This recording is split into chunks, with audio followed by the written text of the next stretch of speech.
Hello, Hamilton and Afa, and thank you for having me.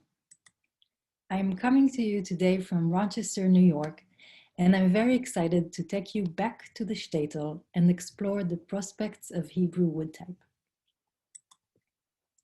I'd like to start by introducing the RIT Carey Graphic Arts Collection.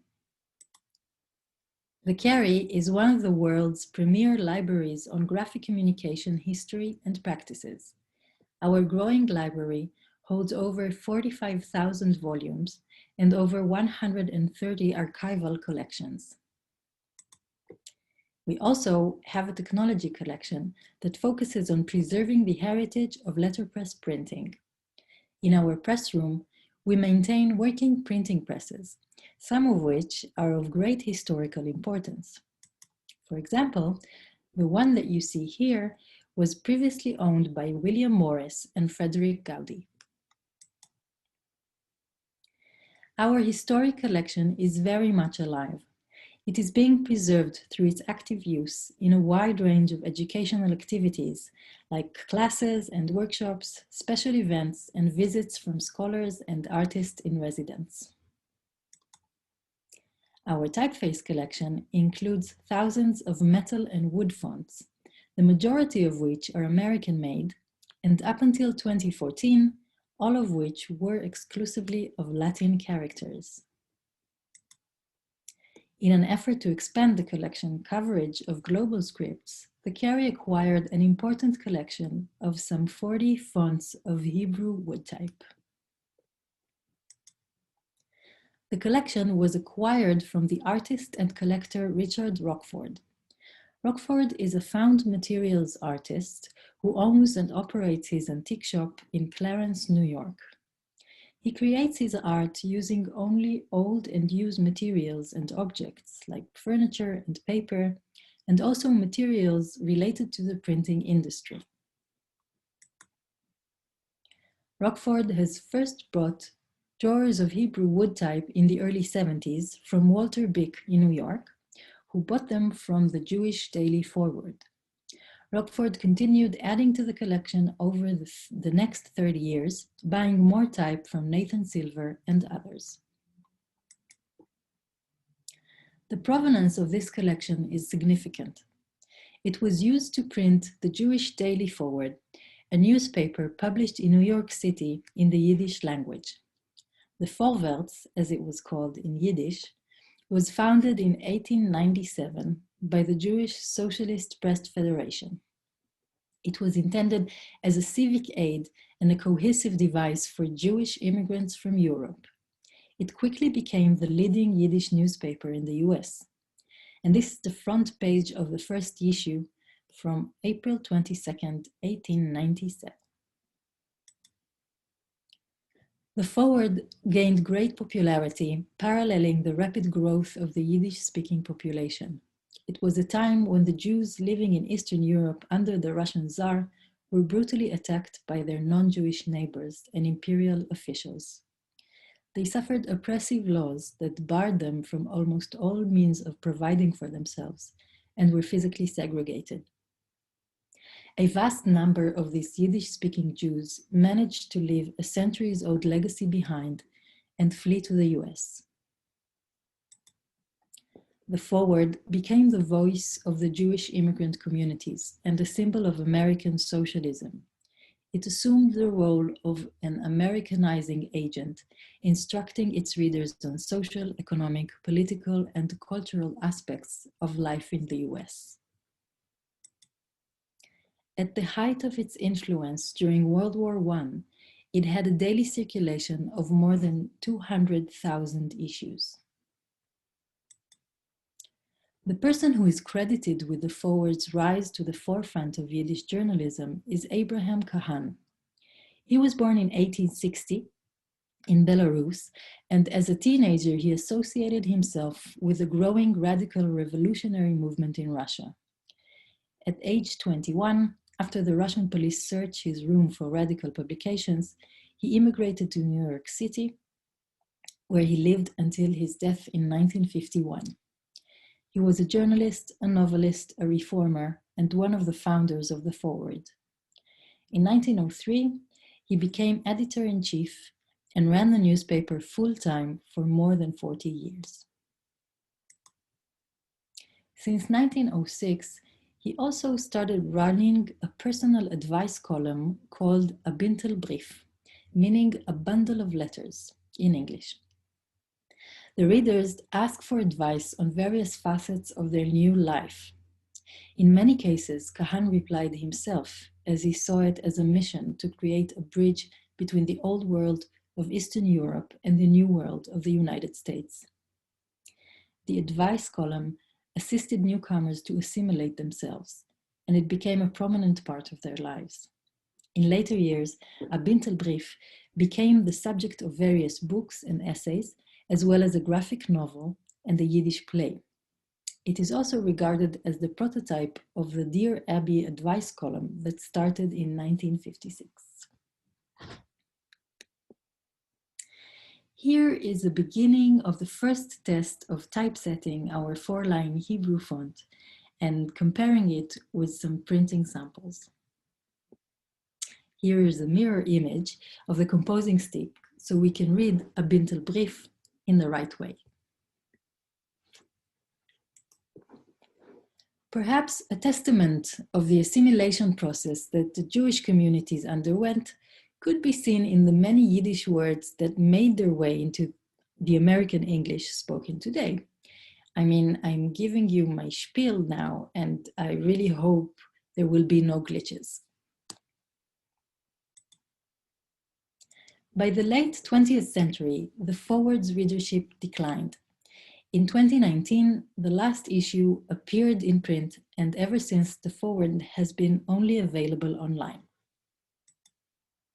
It is updated daily, both in English and in Yiddish, as a livelier news outlet that is tailored to attract a younger readership. Let's talk about the Yiddish language. Yiddish was the international language of the Jews of Central and Eastern Europe and their descendants, also called Ashkenazi Jews. It is a fusion of medieval German, Hebrew, Aramaic, Slavic, and remnants of Old French and Italian. And one of my favorite descriptions of Yiddish is by Charles Rappaport, the politician and writer, who said, "I speak 10 languages, all of them in Yiddish." Yiddish has its own unique grammatical structure, and it is written in the Hebrew script from right to left. The word Yiddish the word Yiddish is the Yiddish word for Jewish. So technically, it is correct to refer to the Yiddish language as Jewish. It is generally believed that Yiddish became a language as early as 900 CE, but it is difficult to be certain because in its early days, Yiddish was primarily a spoken secular language rather than a written language. So let's go back to our Hebrew woodtype collection and see how it is processed in the carry. Acquiring this collection was the beginning of a long process of converting the letters into archival objects that are accessible for printing, teaching, and research. The first step was to carefully clean and restore the wood types, and this was made possible through the Adopt a Font volunteer program initiated by our associate curator, Amelia Fontanelle. Most of the volunteers were not familiar with the Hebrew script, and yet they did a great job of cleaning, measuring, and sorting the type into boxes according to their height, ranging from 24 lines to 3 lines. Now it was time to look at the design and identify each font, and then typeset each font for proofprinting. We started doing that just as COVID-19 hit. So, as you can see here, I'm setting the type in galleys and home and spacing them with corrugated cardboard. Once I complete the sets, I send them over to Amelia Fontanelle, where she can print it in the carry when possible, or in her home press with the help of Finn, the loyal shop dog. we give each print a temporary name and scanned it for further documentation and analysis. So far, about half of the collection have been proofed.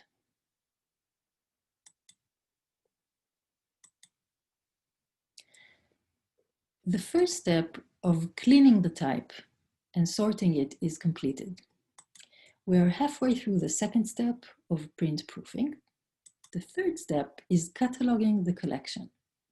So let's talk about how we catalog the wood type.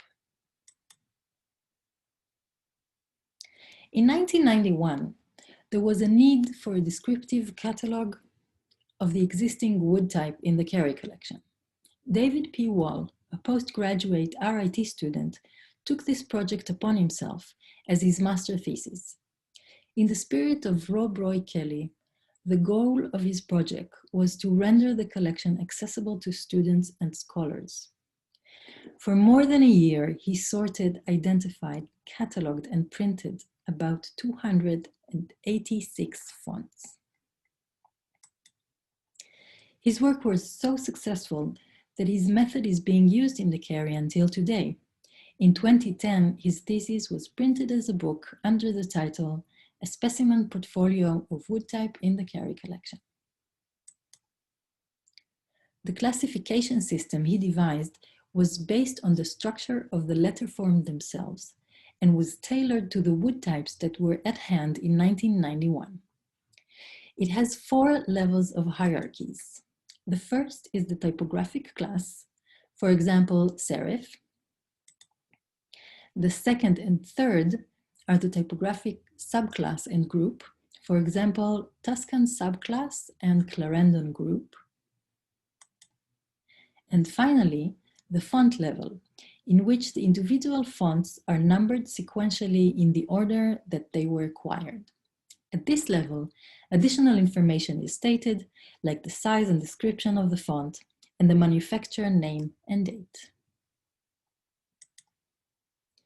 Mr. Wall devised the cataloging method to be open-ended, so it can accommodate the incorporation of new acquisitions. However, he did acknowledge that future acquisitions will not necessarily fit within this schema, and stated that the responsibility of the person given the task of cataloging to take the appropriate measures. So, it is now my challenge to devise a method that would work best for Hebrew type while staying consistent with the method already used. And as we typeset and print the fonts, I have a better understanding of this collection and how it should be cataloged. As we progress with proofing, we keep discovering things that shine a light on what printing Hebrew letters meant, and also how the practice possibly affected and damaged the design of the letter forms.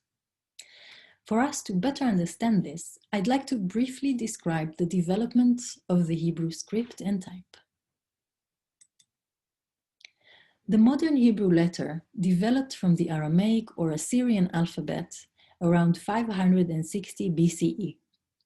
Hebrew was the language of the Israelites and the Judean people for over 1300 years, when about 200 BCE it died as a spoken language and was restricted to religious practice.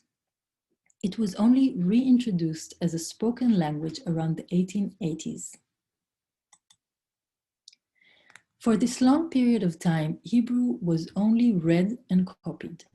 Scribes couldn't change the holy letters, even at the cost of poor readability. The shape of the letter forms was fixed and did not undergo the natural evolution that secular script would, like the Latin script, for example. The shift from written form to movable type was quite problematic. Punch cutters had no clear model. Most of them did not know the Hebrew script and language, and they copied shaped from existing manuscripts, usually of poor readability. While there was a period of some typographic development in the 15th century in Europe, it was relatively brief. The Jewish people suffered persecution and were often forced to flee and relocate their presses. That prevented the continuous natural development that is needed for the refinement of type. That also meant that the selection of Hebrew typefaces was very limited. Until the early 20th century, there was one predominant style of type. It was manufactured in various foundries, mostly in Europe, and in several design variations that were usually under the generic name Meruba, which means square in Hebrew. This is a reference to the square shape of the Hebrew formal writing style. These Meruba typefaces are based mostly on the Ashkenazi Hebrew writing style from the Middle Ages in Europe.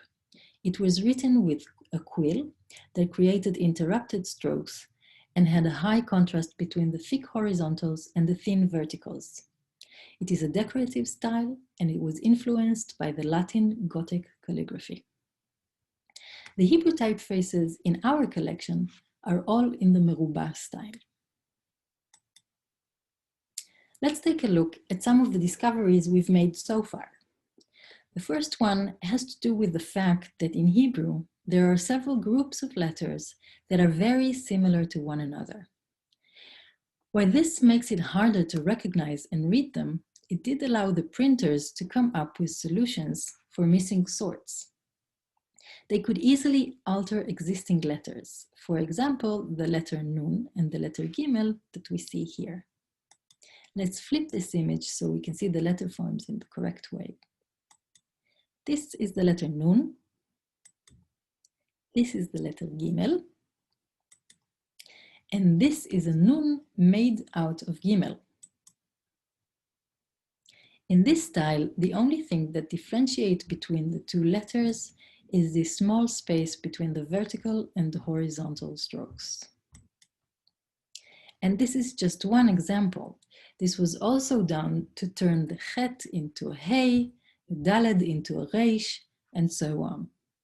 And that meant that the original design of those altered letters was deformed, and the consistency of the typefaces was damaged.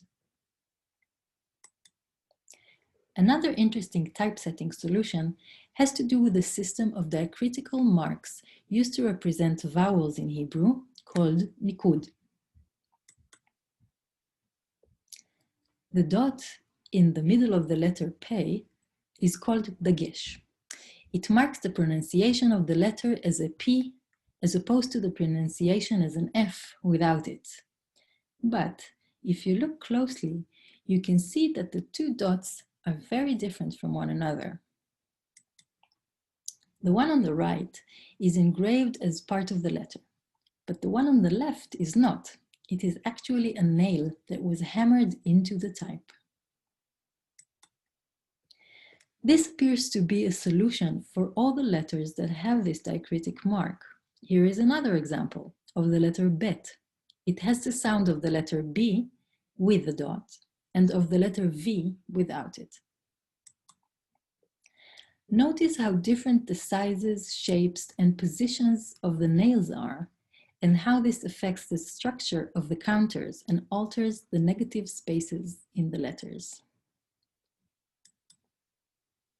This can provide an explanation for some inconsistent and distorted letter forms that can be observed in printed materials. Also, if you ever come across Hebrew wood type with a hole in it, you can guess there was once a nail there. Out of the 27 Hebrew letters that are squarish in shape and generally look similar to one another, there are 6 letters that have descenders, strokes that extend below the baseline and help with letter differentiation. However, 4 of them are final letters. Final letters are alternative characters that are used only when they appear at the end of a word. This means that they are less used compared with the rest of the characters. And that leaves us with only 2 letters that appear in high frequency and have a descender, the Ain and the Kuf. We notice that some of the letters that have descenders are broken. Here is the letter Ain in full form. and 2 broken swords next to it. During the printing process, the descender would sometimes break. That was because the bottom part of the block was not supported. This was done to allow for easier and faster leading. The typesetter could set the spaces between the lines using one line of lead without having to accommodate for the descender. If the typesetter did not secure the bottom part of the letter, it would break under the pressure of the press, as we can see here. It seems that sometimes those broken strokes would be filed after they were broken in the shape of the block, and that altered the original design of the letter. What is very unfortunate to see is that the altered form seems to infiltrate the design itself, as we can see in these typefaces that were probably cut in this shape. That practice possibly made its way into the design of letter metal type versions of the Meruba typefaces, as we can see in the Linotype 36-point Hebrew typeface from 1939. On the right is the letter Ein and its ductus, the sequence and writing direction of the strokes, compared with the linotype design on the left. You can see how the shape of the bottom in-stroke might be mimicking the shape of the rectangular woodblock. What I see here is another example of copying shapes from existing sources that mistreated the Hebrew letter. This can be seen from the 15th century all the way to the 19th century. Type designers who had no knowledge or understanding of the anatomy of the Hebrew letter reproduced letter shapes that made absolutely no sense to native Hebrew readers.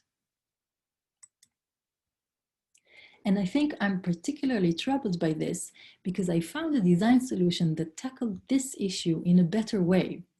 Here we see the letter Lamed, the only Hebrew letter that has an ascender, a stroke that goes above the mem height.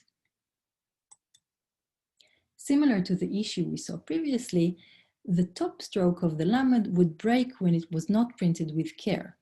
But for the Lamed, we can find 2 alternative designs. Instead of letting the block define the shape of the ascender, this Lamed has a stroke that goes backwards to make it shorter and fit better on the block. And here we can see the Hamilton patterns that show the 2 alternatives for the regular Lamed and the extended Lamed. I would like to emphasize how critical it is for me to be able to explore and analyze Hebrew type and typography through physical typesetting and printing. The slowness and tactility of the letterpress process provides me with a deep perspective, and it has fundamentally improved the way I think and use type and understand its history and development. Since I have no previous education in letterpress, I could not have done this without our master printer, Amelia Fontenelle, who is guiding me with so much patience and dedication. The last challenge that I want to share with you today has to do with finding the manufacturer of these letters. Sadly, none of the fonts in our collection have a manufacturer mark, and their origin is still obscure. Their height to paper is American size at about 0.918 inches, so it is probably safe to assume they are American made from the 19th century. We are now hunting for Hebrew type specimen, so we can analyze and compare the design and try to come up with some more educated guesses.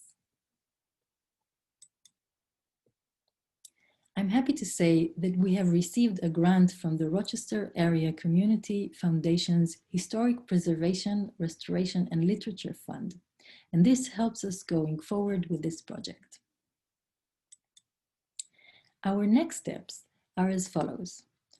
Complete proof printing all the fonts, finalize the Hebrew cataloging schema, Print type specimens that represent the entirety of the collection.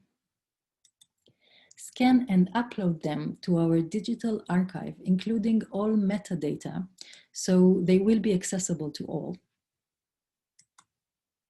Further the research and analysis and publish a monograph. Hold educational Hebrew printing workshops. Reach out to researchers in order to expand the knowledge on this topic. And finally, make exciting discoveries, which is what the carry is all about. And this is me trying to say this in Yiddish, exciting discoveries. Thank you.